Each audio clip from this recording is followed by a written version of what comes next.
Hi hello आणि नमस्कार सर्वांना. माझ्या अजून एका नवीन व्हिडिओमध्ये तुम्हा सर्वांचे सहर्ष स्वागत.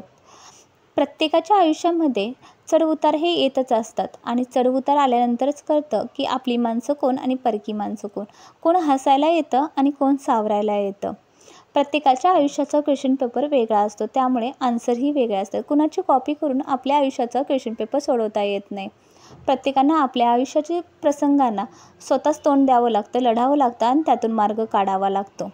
तर माझंही एक स्वप्न होतं की माझं स्वतःचं असं घर व्हावं. मी स्वामींना नेहमी संध्याकाळी दिवाबत्ती लावताना म्हणत होते की स्वामी, माझं एकच स्वप्न आहे की माझं स्वतःचं असं शहरामध्ये घर असावं. त्या घराला हे स्वामींचं घर, आम्ही स्वामींच्या घरी राहतो अशी पाटी असावी आणि त्याखाली माझ्या नावाची पाटी असावी.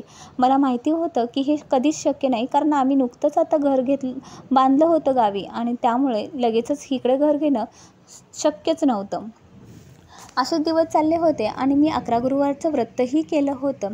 11 गुरुवारच्या व्रताचे 8वं व्रत चालू होतं, 8वा गुरुवार होता आणि माझे मिस्टर घरी आले आणि म्हटले की मी आज म्हाडा ऑफिसचे जे जाहिरात असते त्यामध्ये माझा फॉर्म भरणार आहे, जेणेकरून जर आपल्या लॉटरीला नाव लागलं तर 7 ते 8 लाख नाही तर 10 लाखापर्यंत तरी आपल्याला सूट भेटू शकते आणि आपल्याला स्वतःचं घर मिळू शकतं. मी त्यावेळी असं त्यांना म्हटलं की आपण 2 फॉर्म भरले तर खूप बरं होईल, एक तरी फॉर्म आपला नक्की लागेल, त्यामुळे तुम्ही माझ्याही नावाचा फॉर्म भरा. तर माझे मिस्टर म्हटले शक्यच नाही, माझ्याकडे इतकेही आता पैसे नाही आहेत की मी 2 फॉर्म भरू शकेन. मी हर्षला शाळेत सोडून आले. शाळेत सोडल्यानंतर घरी येऊन स्वामी चरित्र सारामृताचं 8वा गुरुवार असल्याने वाचन केलं. वाचन झाल्यानंतर दुपारी झोपले होते आणि अचानक कुठून तरी आवाज आला की उठ, तुला घर हवं आहे तर फॉर्म नवऱ्याचा भरून कसं चालेल, तू तुझा फॉर्म भर, तुला नक्की घर भेटेल, मी नक्की तुला घर देईन. मी जागी झाले आणि मिस्टरांना फोन लावले. मिस्टर हसायच लागले. असं कुठं असतं का, तू दिवसभर नुसतं स्वामी स्वामी करत असते आणि तुझ्या मनामध्ये तुला स्वतःचं घर हवं आहे, त्यामुळे असे भास होत आहेत. त्यांनी काही मनावरच घेतलं नाही, म्हणून मी माझ्या भावाला फोन केला. तोही हसायला लागला आणि थोड्या वेळानं म्हणला ठीक आहे, तुझी इच्छा आहे ना तर भरतो, पण असं कुठंच नसतं, तू स्वतःला जरासं कंट्रोल कर, सारखे स्वामी स्वामी करत बसू नको. तर त्यानं माझा फॉर्म भरला. 1 महिन्यानंतर रिझल्ट होता आणि रिझल्टच्या दिवशी माझ्या मिस्टरांचा फोन आला की अगं तुला घर लागलं, आणि ते हसायला लागले. ते रोजच संध्याकाळी मला अशी चेष्टा करत होते की तुला तुझे स्वामी घर देणार आहेत. माझा भाऊही नेहमी मला फोन केला की म्हणायचा अगं तुझ्या स्वामीने तुला घर दिलं का गं. ही फक्त चेष्टेचाच विषय झाला होता. मीही हसून न्यायचे, नाही दिलं तर नाही दिलं, मी बोलून तर बघितले असं म्हणत होते. तर असे दिवस चालले होते आणि त्यांनी मला ज्यावेळी फोन केला त्यावेळी सांगितले की अगं तुला घर लागलं. मला शक्यच वाटलं नाही. ते म्हणाले की तू व्हॉट्सअप ओपन कर आणि बघ, मी तुला स्क्रीनशॉट पाठवला आहे. मी माझ्या भावाला फोन केला, कारण हे माझे नेहमीच चेष्टा करत होते, म्हणून भावालाही विचारलं. तर भाऊ म्हणाला अगं ताई तुला खरंच घर लागलं आहे आणि कॉंग्रॅच्युलेशन. त्यालाही विश्वास बसला की खरंच हिला ताईला माझ्या घर लागलं.